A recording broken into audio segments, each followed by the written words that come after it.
This video is brought to you by Squarespace, the #1 website platform for entrepreneurs.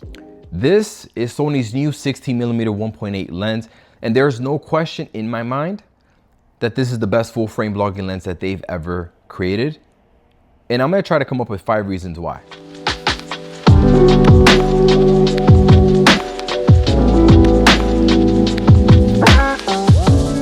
Reason number 1 is that this is a 16mm. Now, just like the IRS, Sony cameras tax the hell out of you when you want more stable footage. Let me show you. So this is standard stabilization at an arm's length. I'm gonna go to active, which doesn't crop in a ton. It's still plenty of room. But look what happens when I go to dynamic active. Now this is dynamic active at arm's length. So this is around maybe like a 22, 24mm. And so the caveat obviously is they tax you, but at the same time, now you're gonna have the most stable footage ever with dynamic active. So if I'm walking here, I still have plenty of room around my face, and now I have the most stable footage possible.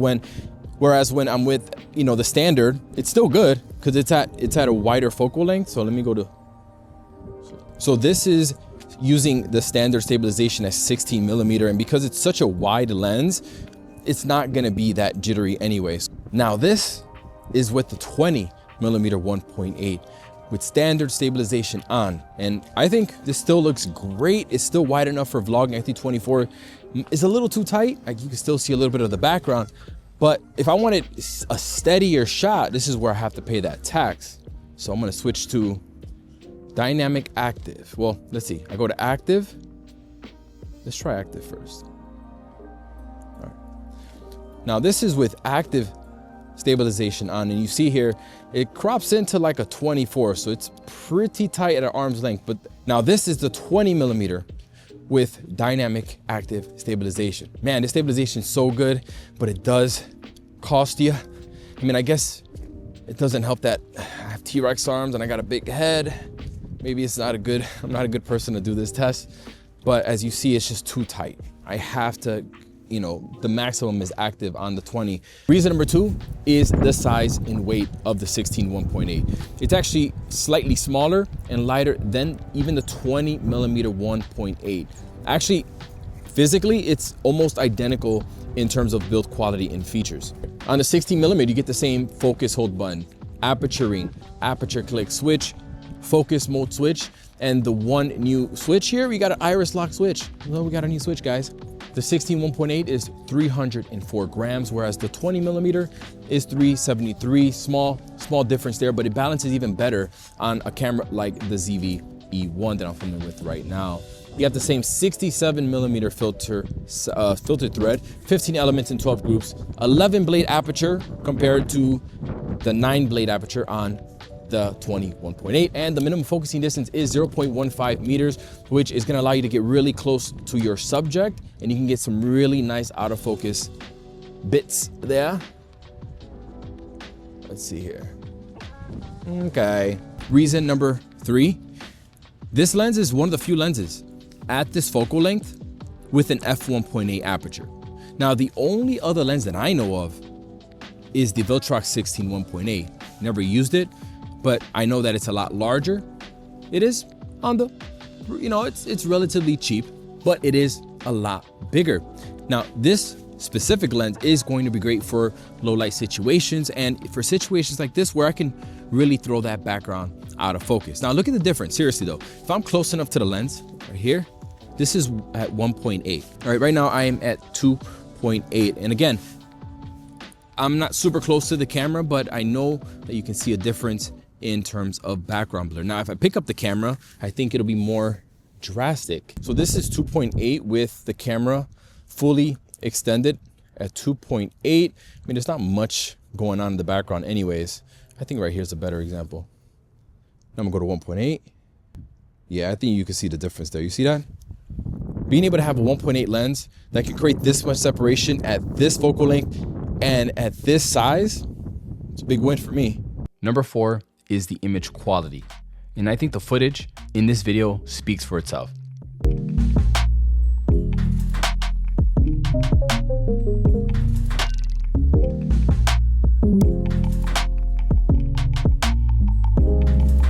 Number 5 is the price of this lens. Now, I might be reaching on this one because I did say 5 reasons, but this lens is going to be less than $1,000. Like, I never heard anyone complain about the 20mm 1.8 being too expensive, and I think that this lens is even more versatile than the 20-1.8 for Sony cameras when it's being used to film yourself. Okay, so let's quickly rewind to point number 3. I want to discuss the other alternatives out there because there are some pretty solid options right now. I'm using the 11mm 1.8 Sony E-mount lens. See that nasty vignette? This isn't a full frame lens. This is a crop center lens. A lot of Sony cameras that have more megapixels have an APS-C mode. Throw this little lens on there that you can use this lens as intended. This is going to be around a 16mm equivalent focal length.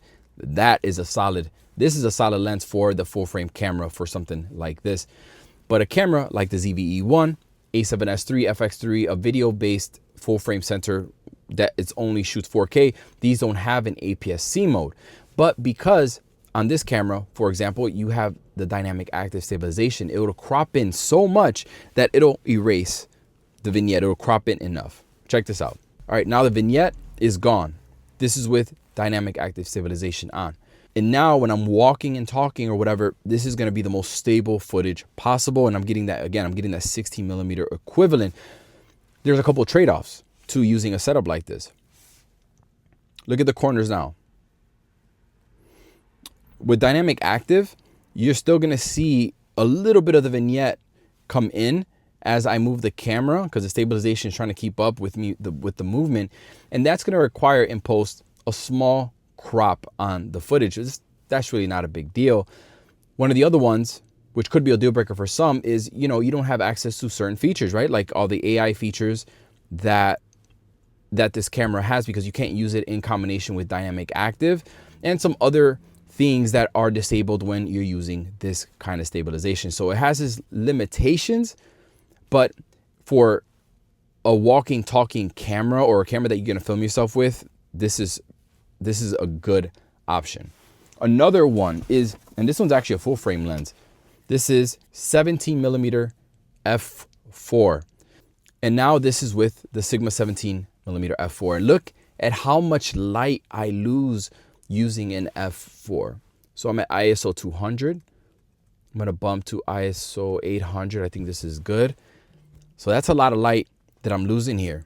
Also, I feel like, okay, if size and weight is your priority, this lens is very, very tempting. And the image is decent. It's good. The only problem is that it's an f4. Now, using a camera like the ZVE1, it might not be a big deal because you can go up to 12,800 as your second base ISO, and you can get away with using this f4 in most situations. But let's be honest here. The image on this f4 is just, it isn't as dynamic as the one on the 16-1.8. It just isn't as dynamic. And that's why I would reach for a lens like this any day over this one, simply because if I'm going to shoot with, I might as well shoot with the Pocket 3 then. Might as well pull out the Pocket 3. It's a smaller camera, more discreet. Okay, so I put the 16mm 1.8 back on my camera, and this is at f4. So now we're going to see really quick. I'm going to go to 1.8. Down back to ISO 200. So there aren't many options under 20mm that are f1.8. There's a 14-1.8 that's too freaking large. Then of course you got the 16-28, 17-28 zooms that are pretty light. But the point is, we're looking at prime lenses and we're talking about 1.8 apertures. This fits a very, there just isn't another lens like this one that is this small and compact. I could actually fit this camera and lens combo in the pocket, the side pocket of my coat. So it's very portable. That is why I think that this is the best full frame vlogging lens that Sony has ever made. With all the stabilization and all the little tricks with these little cameras, I could turn this 16mm into a 24mm really quickly. On the contrary, we can't turn a 20 millimeter into a 16 millimeter. So with a lot of these cameras, we can extend the range of the lens and get more out of it, get more range out of it, than work at the opposite direction. Hey you, what are you waiting for? It's 2025. It's time to finally start a website with Squarespace.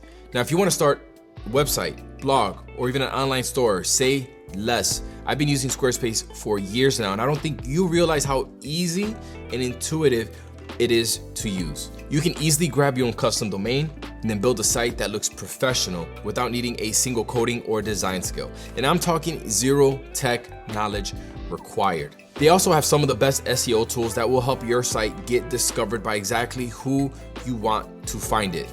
With design intelligence powered by AI, it'll help you create a site that's uniquely yours and your style with no effort required. Seriously, it's like having your own personal designer. Now, if you want to make some side hustle money, you can create an online store like I did and make some money while you sleep. So if you have been waiting for the right moment to start, this is it. You can get 10% off your first purchase if you use the coupon code Manny.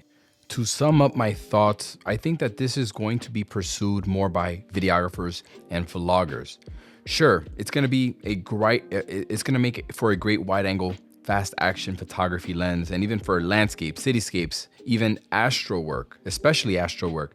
The thing is that unless you absolutely need or want that f1.8 and the form factor, it probably makes more sense getting a 16 to 25 or 16 to 35 millimeter f2.8 lens that you can get for around the same price.